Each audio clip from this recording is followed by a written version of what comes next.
Proving to be one of the most powerful industries since the discovery of the New World, the tobacco market has grown into a parasite on America.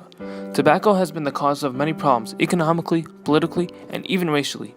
From market targeting areas with higher poverty rates to moving cigarette boxes closer to children's items in corner stores, big tobacco completely ignores moral standards. The industry causes many problems and benefits nobody but those invested in it. There is only one way to stop the spread of tobacco, and it's not through the courts or economics. It's through the people. When Christopher Columbus first discovered the tobacco plant, he threw it away. This is ironic considering it would become part of the most profitable merchandise in history. Every cash crop has its qualities. Cotton was soft and good for creating clothes, and peanuts were edible and could theoretically save the planet. These crops are considerably useful, so how did tobacco rise to the ranks? Well, cigarettes are nearly irresistible. For instance, tobacco contains nicotine, an ingredient that can lead to addiction, which is why so many people who use tobacco find it difficult to quit. Unlike cotton and peanuts, you are probably subject to a life of smoking after just one breath of what big tobacco has to offer. At the end of the day, tobacco is the ultimate moneymaker, and those who know how to take advantage of it are entitled to a lot of power. Tobacco is powerful, but it is also a poison, and this is something both the market and the government are aware of. Tobacco advertisement has been restricted by the government since the 20th century. In a milestone for health and safety regulation, the Environmental Protection Agency was created in 1970 through an executive order of President Richard Nixon. The government is aware of the detrimental effects of tobacco, as well as everyone else, but why isn't anyone actually doing something about the problem?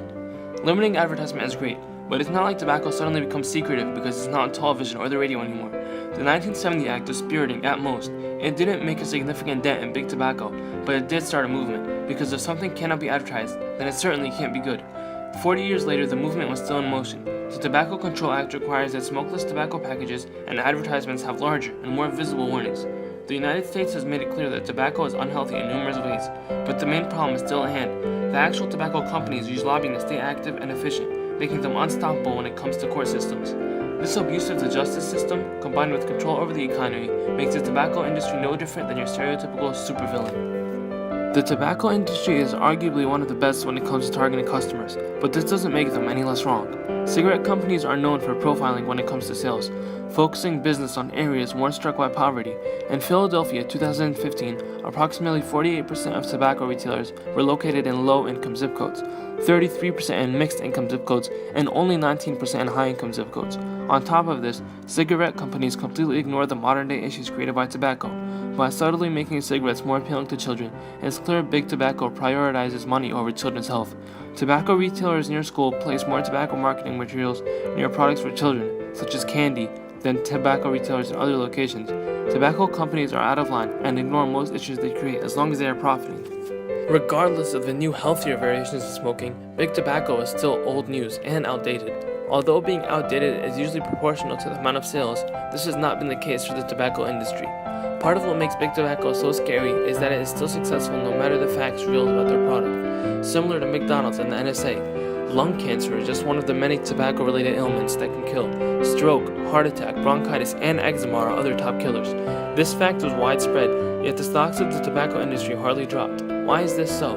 It's because many people know how bad cigarettes are for them, but they simply won't stop smoking because they can't, because they don't want to. It's a majority of consumers who will continue to smoke as long as these boxes are still up on shelves, and will keep big tobacco in business. Although the cigarette industry has a lot of wealthy investors, years of experience in corporate marketing, and many remaining customers, it is still possible to ban tobacco once and for all. As with drugs such as cocaine and heroin, nicotine increases levels of the chemical messenger dopamine, which affects parts of the brain that control reward and pleasure. Rehabilitation is difficult, but not impossible, and with enough help and support, it is possible to overcome smoking. It takes unity to stand against big tobacco.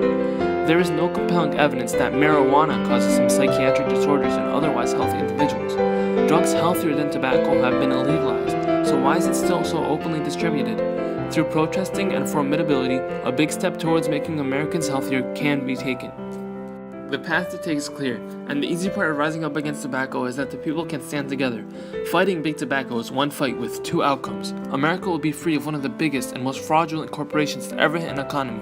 Statistically, tobacco is considered a disease. That's why the people have to work a cure, using protestation and lifting others up. Rehabilitation will be difficult, but not impossible. For all the citizens of America, it is your job to save America's economy, government, and society from the grasps of big tobacco. The advertisement is important, and rehab centers are necessary as well, But the only thing that can truly put an end to the tobacco industry is the power among the consumers.